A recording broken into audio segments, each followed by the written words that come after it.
And welcome to Hashtag VOA. I'm Mil Arcega. Big night in U.S. politics. First state primary for President of the United States in Iowa last night.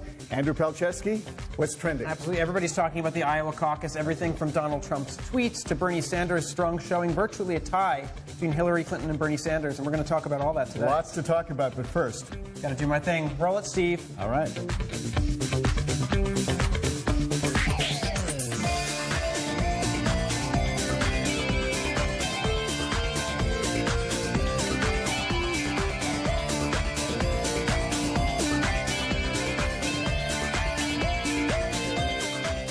And welcome to Hashtag VOA. I'm Mil Arcega. Well, the media circus known as the Iowa caucus is over.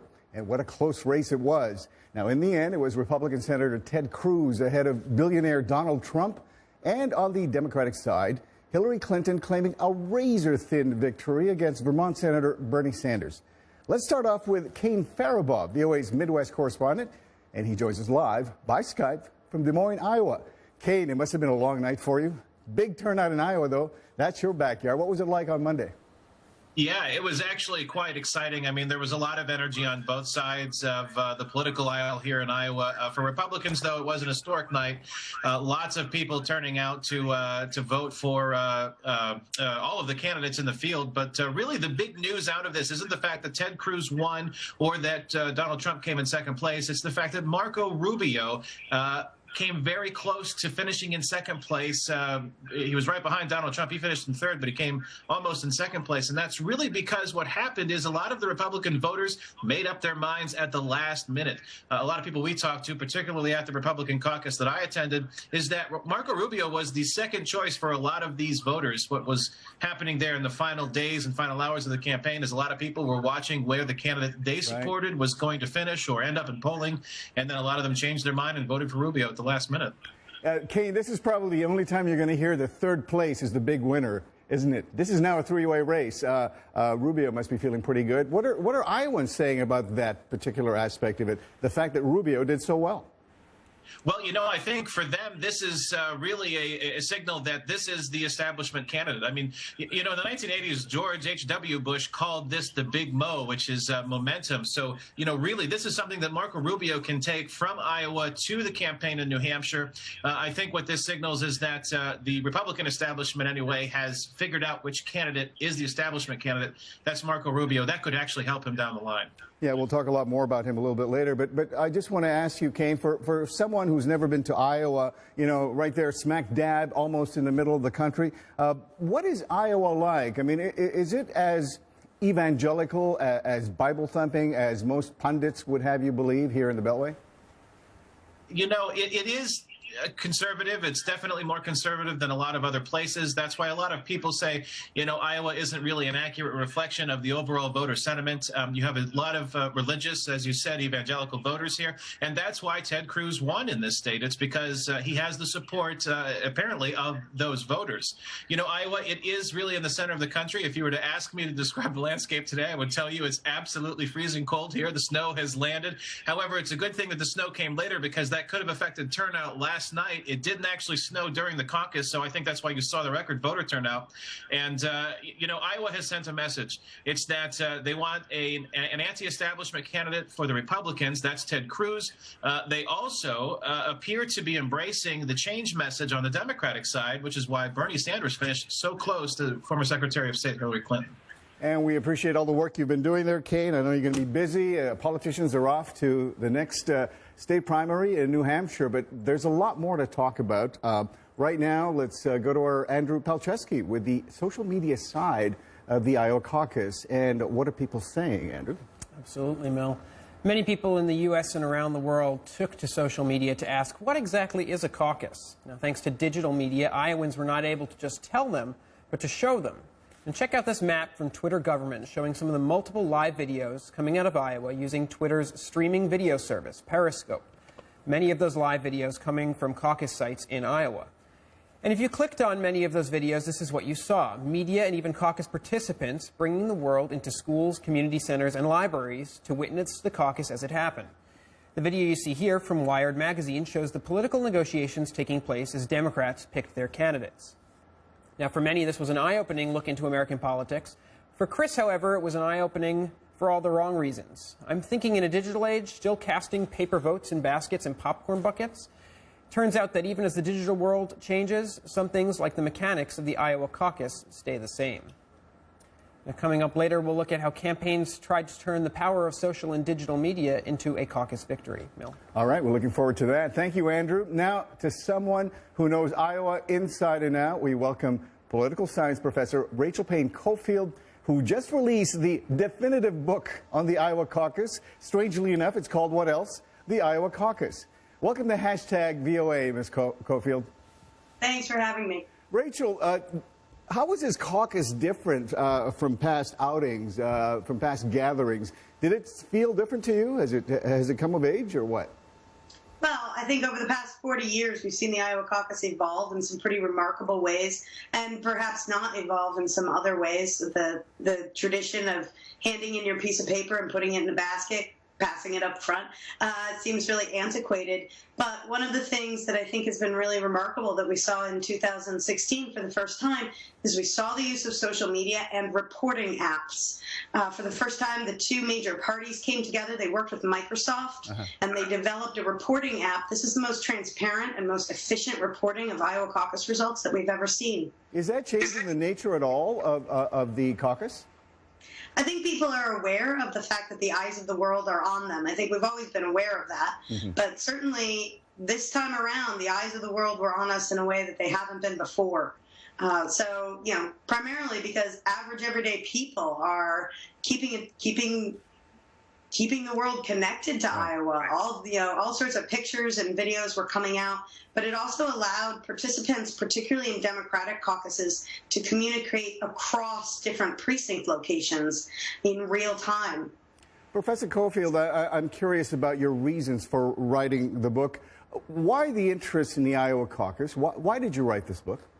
Well, first of all, I was born and raised on the East Coast, and I moved out to Iowa in 2001, and I thought of it as a square, flat state in the middle of the country, and I didn't really know much about it. And then I went through my first caucus process, and I have to say, being trained as a political scientist in American politics, talking about politics for a good deal of my adult life, I was shocked by the Iowa caucus. It is unlike anything that exists anywhere else. And I find it tremendously exciting to imagine that there is a place where instead of cynicism and big money and TV ads completely ruling the day, there's a chance to go out and shake hands with a presidential candidate, and there's a chance to sit down at a diner or at a community center and ask questions. Right. So in many ways, I feel like it kind of restored my faith in the democratic process. Well, that's good to hear, but let me play devil's advocate here for you. Sure. And some say Iowa is a throwback to an earlier time in our history, that it really is no longer a good representation of who we are as a nation. Do you have a comment to that? Do you care to comment? Sure. First of all, I don't think any state is a perfect representation of who we are as a nation. I think there are a number of things that Iowa has that make it pretty well suited to this role. And first and foremost is the fact that we have two competitive political parties, and we have a very wide range of ideologies within both of those political parties. So candidates can come and they can find a niche among the voting population in Iowa. And it doesn't depend on big money. It doesn't depend on advertising. It doesn't depend on name recognition. They can really get to know the people of Iowa, and the people of Iowa can get to know them. So you can compete without a lot of money here in Iowa. It's a really unique function. And I just want to say, I don't think Iowa voters are uniquely qualified to carry out this function. I do think that Iowa voters take it very seriously. They like the responsibility, and, It's a responsibility they take very, very seriously. But tell us something for our international audience here. As you know, most of them don't really care about the inside politics, inside Beltway kind of stuff. Tell them something they might not know about the Iowa caucus. I think the one thing on the Democratic side that's been getting a little bit of attention today, but I don't think people really understood until today, and that is that if there is a tie in a Democratic precinct, and Democratic precincts are very, very interactive, so you have a lot of bargaining and negotiation and persuasion, but if there is a tie, at the end of the day, the party rules actually give license to use a coin flip or a draw straws game, or in some cases, even rock, paper, scissors. See, I did not know that. Thank you, Rachel Cofield, and good luck on your book, The Iowa Caucus. Time now for a short break, but when we come back, it's on to New Hampshire. We'll get some perspective on where the race goes from here. This is #VOA.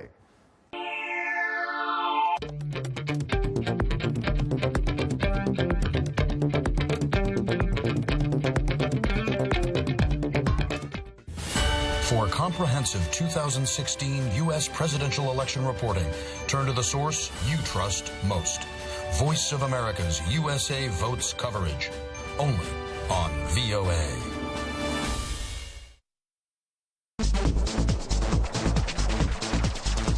We are able to touch on things that are important to people on an everyday basis. We hope that our viewers are getting inspired when they watch our show. They're getting a view of the world from a different perspective, things that perhaps are not in their immediate vicinity.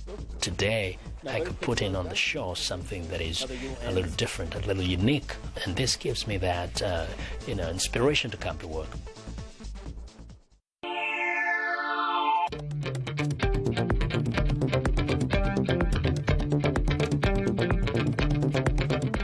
And welcome back to #VOA. I'm Millar Sega. Well, before we bring in our guests, let's take a look at how the campaigns use social media in Iowa. Our Andrew Palczewski has a lot more on that. Andrew?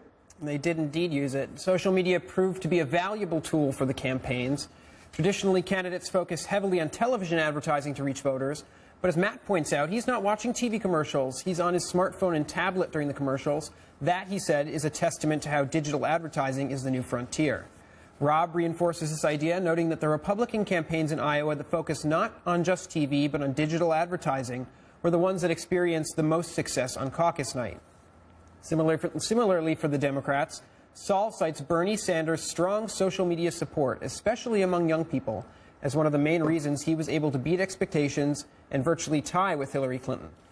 And finally, Twitter may have actually helped campaigns figure out the winners and losers before the caucus had even ended. While Facebook suggested wins by Bernie Sanders and Donald Trump, Twitter traffic gave a real-time view of who and what people were discussing on caucus day and correctly predicted wins for Ted Cruz and Hillary Clinton. Bill? All right. Thank you, Andrew. And so what do you think the message from Iowa voters was, and what happens next? Well, joining me in our D.C. studio, please say hello to Elizabeth Senna, a Democratic pollster and vice president at Greenberg, Quinlan, and Rosner Research. And via Skype from Alexandria, Virginia, Mercedes Schlapp is a former spokesperson for President George W. Bush and a Republican commentator.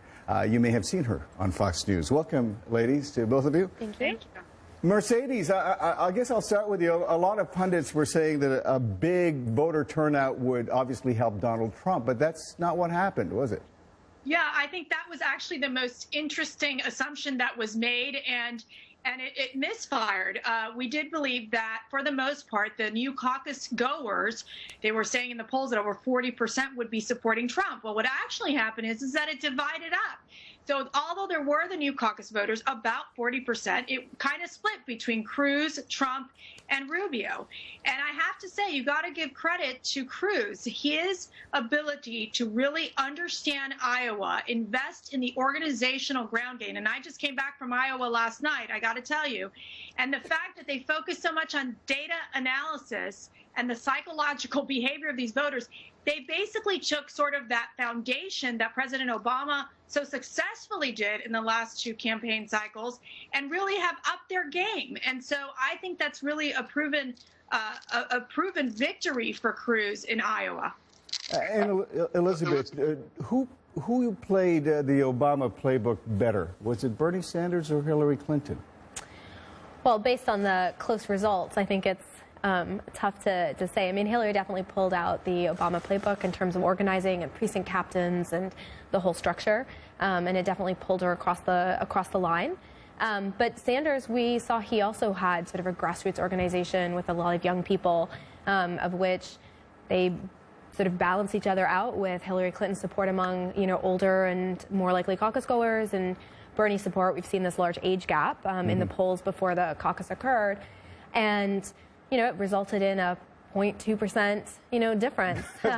So Barely. you could argue that they equally had sort of a good game. And going back to what Professor Caulfield had said, I believe there was one caucus that even went down to the coin toss, and I think that went in Clinton's favor from what I read this morning, if I'm recalling correctly. So I think looking at it, they both had sort of good organizations, but Iowa's sort of done. And we have to look forward to New Hampshire, Nevada, South Carolina, and then, of course, all those Super Tuesday states, which are equally important both on the Democratic side and on the Republican side. And Andrew, I'm sure you have a lot of questions. Oh, absolutely. And one of the things we were talking about before the show was digital and social media. And as you saw in the segment, we talked about people seem to look at those as kind of individual things, but they're kind of interwoven. Can you talk about how it plays into the different elements of the campaign, how social media feeds into the ground game, and it's all part of the bigger scheme? Yeah, absolutely. So, I mean, social media, whether it's on, Twitter or Facebook, and of course websites, and there's organizing software and all of that plays in. I mean, it helps identify potential supporters. It helps raise money. You have my Facebook feed is filled with people pledging hashtag I'm for her, or I'm with her for Hillary Clinton, pledging that you're going to support her, sort of locking in that support. Right. Some research shows if you get somebody to say, pledge themselves that they're going to support a candidate, they're more likely to actually do that on Election Day. And so it sort of encompasses all throughout the campaign. And this really has been a rise. We saw it a little bit in 8, a lot more in 12. Yeah, and I think we're new, right? We're going to continue seeing it. Yeah. And the candidates themselves being so active on Twitter and tweeting out to different constituents as well. Mercedes, this may be unique to Iowa, but is it possible you think that when people vote in public, like they do in Iowa, that perhaps support for Trump is not quite as strong as he would have all of us believe? Well, I think there's two parts to this. It was very interesting in Iowa where we, spoke to a number of Iowans, and I would say, who are you going to caucus for? And they literally, in a quiet voice, would say Donald Trump. And so what I found interesting, then I'd say, well, are you going to definitely go? And they'll be like, I got to work tonight. I can't make it. So there is, again, I go back to the feeling here that the idea of organization really prevails in Iowa. Rick Santorum did it in his own way as a retail politician, visiting the 99 counties and working it to the last minute. In this case, what we saw was the same thing with Ted Cruz, where he had a chairperson for every single precinct. He had 12,000 volunteers. He was able to have an army of volunteers on the ground. All of that worked in Iowa. And this is something that, because Donald Trump is a political amateur and really doesn't necessarily understand the complete political game, is where I think he missed the boat to a certain extent. It's going to be interesting. For Donald Trump, New Hampshire is key. He's right now leading in the polls by a substantial number. It's about 25%. He's got to make sure he has a big win there. If he does not win in New Hampshire, he loses steam. But again, this is going to be a fascinating race for the sense that then you've got the Marco Rubio component. Right. He's got to have a win in South Carolina or in Nevada, because, again, they've got to win these states. It has to happen before that March 15th, because then what happens? It's winner take all. But now, right? They're getting proportional delegates right now. The winner take all is going to be key after March 15th. And now the focus is going to be on a three-way race. But Elizabeth, let's talk about lessons learned. Do you think the Bernie Sanders camp or the Hillary Clinton camp will have a different approach coming into New Hampshire? Well, I think what makes New Hampshire a little trickier is we go from a caucus system to a primary system. And New Hampshire is an open primary, meaning you have, a large portion of independents in New Hampshire. They get the option when they show up to vote, are they going to draw that Democratic ballot or that Republican ballot? Traditionally, the more competitive of the races gets the bulk of the independents. But we see potentially that we have two competitive races, at least for New Hampshire. Not looking forward to Clinton's lead in South Carolina or Nevada. And so the question is, what are those independents going to pick? And we've seen in public polling that independents are more likely to support Sanders. Will they actually draw that Democratic ballot? Or will they see this Republican race as potentially more competitive down the line and actually want to cast their ballot? And one of the things that Mercedes pointed out is really looking at South Carolina as well. I think taking that into context, there was an announcement last night expecting, Rubio is expecting an endorsement from the senator from South Carolina. You know, that's another sort of key play there. And so looking sort of forward to that. So where are they going to cast their ballots? You know, right now, Sanders appears to have the lead. Trump appears to have the lead, but we've seen a lot change in New Hampshire, and New Hampshire hasn't always picked who the nominee is. You know, or they pick somebody different than Iowa. Isn't it? It's different. And like Iowa, that was mentioned, you know, the participants, the voters in New Hampshire expect that relationship, you know, with the candidates. They, you know, have had breakfast with them at the diners. They've, you know, shook their hands when they've come to the doors or town halls and all of that. It, again, is very personal, even though it's a primary. Right. And so then we move on to where a lot of television, it's less sort of personal as we move forward into the other There's states. a lot of independents in New Hampshire. We're going to talk about what happens next and what we can expect. We need to squeeze in another break, though, right now. So stay with us for more on Campaign 2016. You're watching #VOA.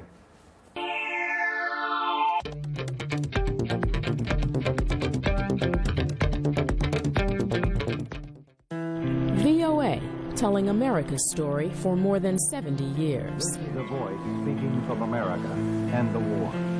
VOA exports America's most powerful product, freedom of speech. Close the waters. In parts of the world, information is scarce and oppression real. VOA, sharing a voice that says, we report the truth.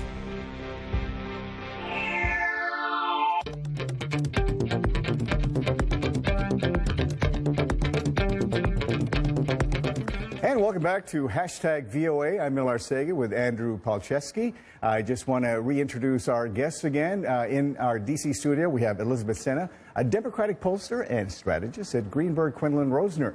And joining us via Skype in Alexandria, Mercedes Schlapp, Republican commentator and former White House Spanish language spokesperson under George W. Bush. Welcome back, ladies. Lots more to discuss here. Elizabeth, let me run this by you. This was supposed to have been a cakewalk for Hillary Clinton when she announced. What's happened in between? How did Bernie Sanders gain so much momentum? That's an excellent question. So I think we've just seen in both the Democrat and the Republican side, there's, you know, a little bit of an unhappiness with the more establishment candidates.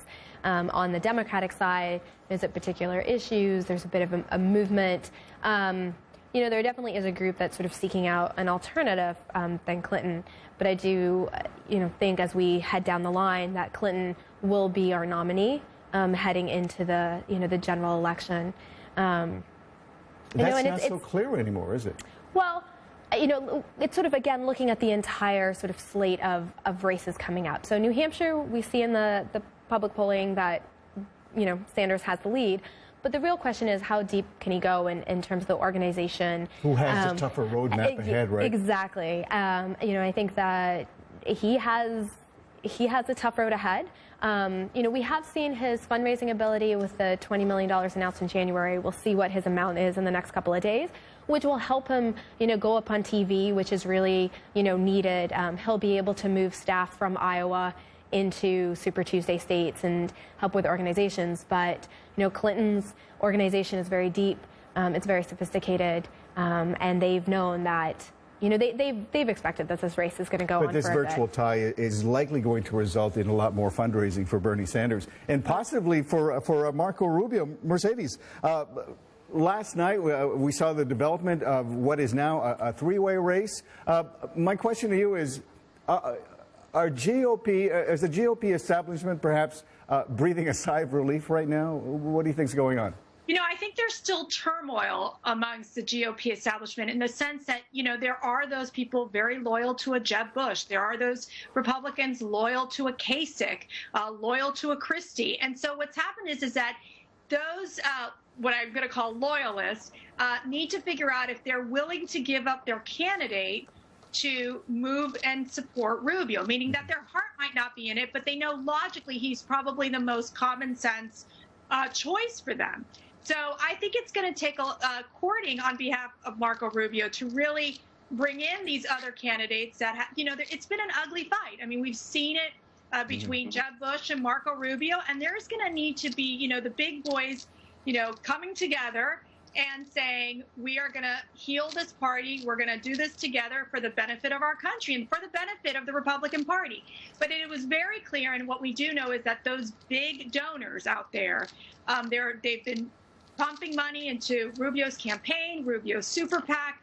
They're clearly aligned. That is where they feel comfortable. And that is where I think at the end, not only will he do incredibly well in these next several states, but I think he could definitely become the eventual nominee. Mercedes, one of my favorite expressions is that a week is like a year in politics, so I won't really hold you to this, but give me a look forward, particularly with social media. How do the Republican candidates going forward emulate some of the things that Barack Obama did in 2008 and maybe Bernie Sanders is doing now? Well, I think for the Republicans, they've always been sort of like 10 steps behind the Democrats on social media.